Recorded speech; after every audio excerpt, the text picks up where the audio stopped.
A very good day to you. Welcome to Herman Manyora's YouTube channel. My name is Jadil Kabiro. For usual political conversations that are very simple, truthful, and biased, with Prof putting them across in a hard-hitting way. How are you doing today? Good. Yesterday, Azmio had a requiem mass for the souls of the dead, of those that passed during the protests that were there last week, I believe. And look, we're talking about this conversation about police brutality. We're talking about President Ruto saying those are the people that should be accountable for those that died. They didn't even take their children to go protest. Raila, Odinga, Uhuru, Kenyatta, they did not speak at that mass, that requiem mass. Talk to me about this first. Uhuru's present there, what did it signal for you? It sends a coded message. Yeah. You can see the reception. Yeah. And then he doesn't speak. That's just to tell Ruto, please, set limits and boundaries.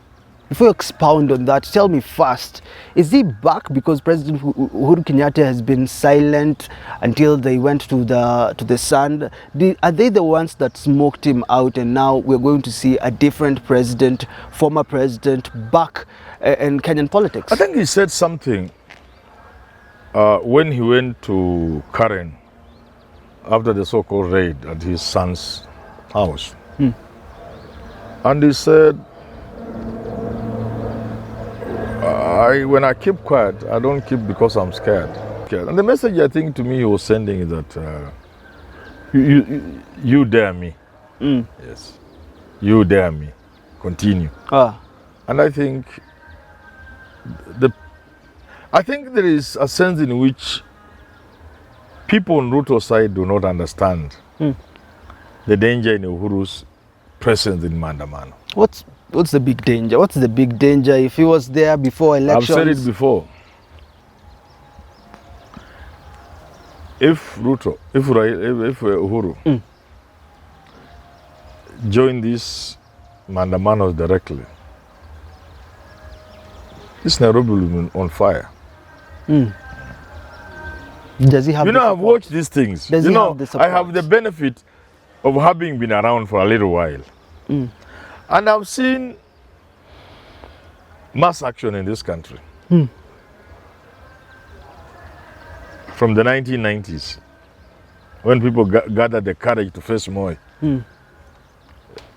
80s going to 90s, culminating in Sabasaba. I have seen what happens. I have seen the demography of Nairobi, and I know how it works out during mass action.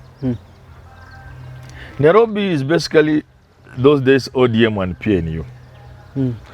Until recently, Jubilee and the NASA, whatever you want to call it, CORD and the NASA, but basically reduced to Kikuyus and the Westerners, if you wish. And basically, much more basically, if you wish, for now, between the Uhuru on the one side and Raila on the one side. That's what Nairobi is. So when you merge this Nairobi, and it worked when people were demonstrating against Moi. The people from the mountain had a clear role in the demonstrations. And the Luos, being a very agitated lot, and the Luyas had their role. So if whenever you combine these two roles, you are getting into trouble. Should we appreciate the fact that now it's not the Kikuyu with Uhuru Kenyatta, because there is Rigathi Gachagua's team, the likes of Ichung'wa's team that are coming out and splitting the Kikuyu nation into probably quarter if I give Uhuru quarter. Is that the situation? That may be the situation, but again, we are talking about sympathy. Look, many people from the mountain have no dog in the fight. Okay? Yeah. This thing doesn't quite concern them. And therefore, at best, until the drivers were touched in terms of retesting, and of course the hustlers being hurt a bit by the cost of living, joining a bit of the Mandamano, just a bit, they are watching from a distance, basically. You see? But that thing you call quota, or whatever you call it, if you now add it on this side, you have a group of people who are passive, now becoming actively involved. It's like you are now saying the Mount Kenya people are going to have a direct stake in what's going on when it comes to mass action. And you know the problem with the public affairs, perceptions are very important. And people have very soft feelings, very easy to touch. And that's how the victim card works. Is this the card that the likes of Raila Odinga, Uhuru Kenyatta, meaning Kenya, Azimio la Umoja, is this the card they were playing when they did this mass requiem, trying to get the sympathy of Kenyans because people have died? And how effective will it be to their cause? You know this thing of the documentation of what has happened and as shown during the requiem mass serves to demonstrate to the world and to everybody beyond doubt that this is the situation in the country. It sends a message more than even demonstrations can send. Yes. What message? The message that things are not right, Ah. that the government is engaging in excesses. If we talk about the international community, and for those that argue it is this international community that probably placed Ruto into power, do you really need to convince them, or are they already on Kenya Kwanza side? You know, this is how the Western countries work. They can never have disregard for public opinion. Eh. That's why when they know they are doing something against the mood of the country, they go in very swift and pop if it is a war. They hit ta ta ta. Because they tried with other wars in the past, most of these big countries, and they know if you stay long and the public mood is against it, you get into trouble. They do not take public mood for granted. They take public perception, public ratings very highly, very importantly. And therefore, governments will be in trouble if the citizens feel they are supporting wrong people abroad. How then will they help us? If you have given them this message that the country is not doing well, how do they help us? You know, help is not always direct. It's not always direct. It is that hand that would have helped somebody like the president becomes shaky and it is being withdrawn. Yeah. And some of the things people do if they know they have friends. Once you know your friends are not on your side, then you become a little more cautious. Okay. And again, more importantly, this thing has an ICC element. It's an ICC element. Okay. And many people you may want to use it from the security forces, the police and so on, may have a problem doing certain things you want them to do. Because when it gets to my skin, I have to be a little careful. Become afraid. Yeah, so it's effective to that point. You said Uhuru's silence, Raila's silence is sending a coded message. Yes. How so? For Uhuru, it is telling you, don't continue pushing me. Don't continue pushing me. That I can come out. I can come out. I can start speaking. I can come out. He's telling Ruto, I can come out. Huh? So by not speaking, he's telling you, I'm still guarded. I still want us to be gentlemen. But don't push me further than this. So he appears, but Yes. doesn't speak. Yes, you saw the social media, everything. Even him just driving himself. Yeah. Set the country on. You know, Yeah. some people from Kenya Kwanza, I know they may not see much in it because they will dismiss it. But I'm also a communication specialist, a political communication, and I know messages. I know that was not small. You just need to look at the mood in the country, read the social media, see the buzz everywhere about it, see the swag Uhuru had, see the reception, and then you begin to imagine, supposing next time it is more direct than that. So it's building. You know, when you want to build, You don't start with a bang. Yeah. Even speech, you start slowly as you go up. So then this, next time they will be in church and he will be there. And he will stand to greet the people. And he will say just one or two things indirectly. But this has always been the Uhuru Kenyatta we know. The president that some say he's afraid to deal with issues, he's afraid to be hands-on. I remember Toli saying, crack the whip. These guys are, you are letting them slide. Is this the Uhuru that is going to be in this opposition? The Uhuru that, you know, lets things be as they are? You see, for Uhuru, he doesn't even need to do anything. He just needs to go to Kalonzo Musyoka Center for that mass. That is enough already.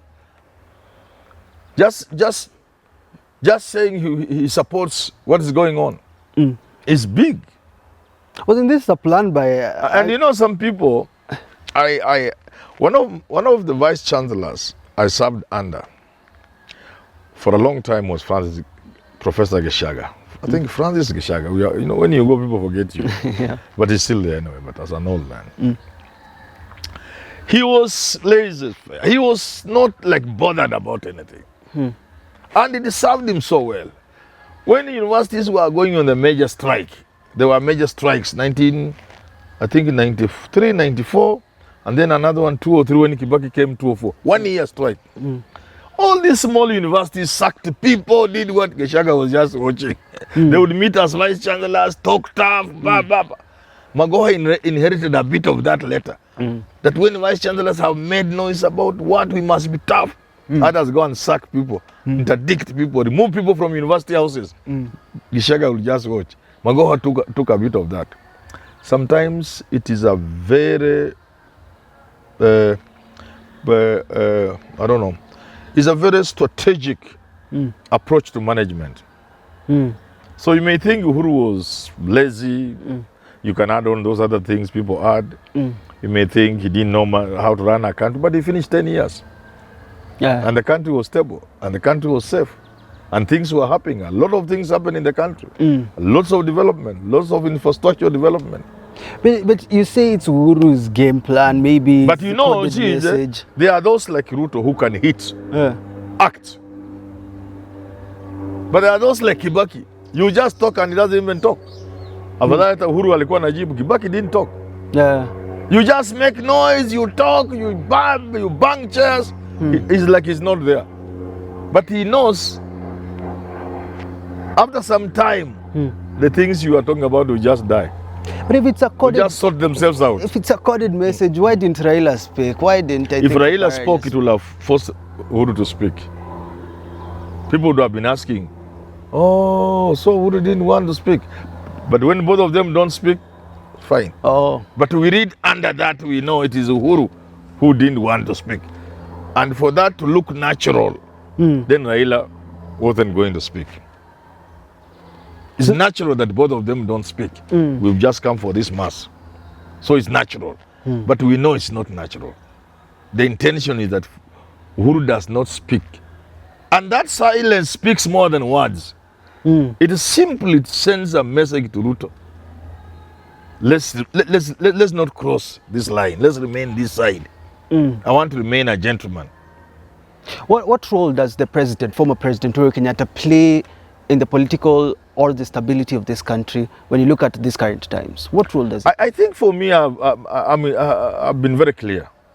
We want our retired presidents to remain retired in peace and run their affairs, do their own things peacefully without anybody harassing them. Ideally, they shouldn't even involve themselves in politics unless it is extremely necessary, but not when it is acrimonious. Involve themselves in which Obama and maybe Michelle Obama were able to support Joe Biden in that manner, in a gentle, but not when there is a tiff between two sides. If there's a really fight between two political sides, I would advise the retired president to keep off. But when it's just natural politics, a member of your party standing for president against another member, as a retired president, you can make a few appearances, not necessarily so directly, because you remain the figure the figurehead even when you are not president. How different though is Kenya from the United States when you look at the former president participating in politics? How different? Is there a way we can look at Kenya and say this, in Kenya we should behave in a certain way? I'm saying because we are highly polarized as a country, but more so because of the current friction in the country. It's not good for Uhuru to be directly involved. All right. Okay? Yeah. But if it was just a normal campaign, even in America, where people just support others, Yeah. you support a member of your party to become president. Okay. That's normal. But if there is a friction between the parties, the country is almost at war. It's not good for a retired president to be involved in the politics. For that reason, I do not wish Uhuru to be involved. But then those from the other side must not give Uhuru the reason or even the excuse to get involved. Let them leave him alone. Okay? If we are citizens like me, I see him getting involved without provocation, we will call him out. We will tell him off. We'll tell him, please, we want to set a tradition, a culture in this country, a tradition where presidents retire peacefully and they go about their businesses without anybody touching them. Is Uhuru the scapegoat? I think he told that to the media editors when he met. He says, I think they're just using me as a scapegoat. Is it working for Kenya Kwanza? Because every time they're going after him. It's not working for them. Because people are beginning to see whenever they are unable to deliver on something, they go and look for Uhuru. But then I've been asking them, do they know why they won the presidency? I mean, if we allow that they won. Yeah. Sympathy, victim card, helped them. And now they are tripping the other side. They want Uhuru to receive sympathy, to play the victim card. And he will use that to mobilize for Raila and for Azimio. And this will cost them in the long run. This will cost Azimio in the long run. But as Manyora, I'm more concerned about what it will do to the country. Because I'm for immediate cessation of immediate ceasefire, cessation of hostilities. I am for Kenyans sitting on a table and solving issues facing this country. I'm not for people going to the streets. And therefore, if Uhuru's entry will make it worse, I would really urge that we don't go in that direction. And whatever is leading Uhuru into that direction, we must avoid. If it is constant reference to him, if it is what people call harassment, I would urge the government to stop so that Uhuru can remain at home. Because we don't want to set this country on a wrong trajectory. Well, that's it, the conversation of yesterday's record mass and why Uhuru was silent. Prof calls it a coded message. I don't know what you think about that. Till we talk again, have yourself a lovely rest of your day.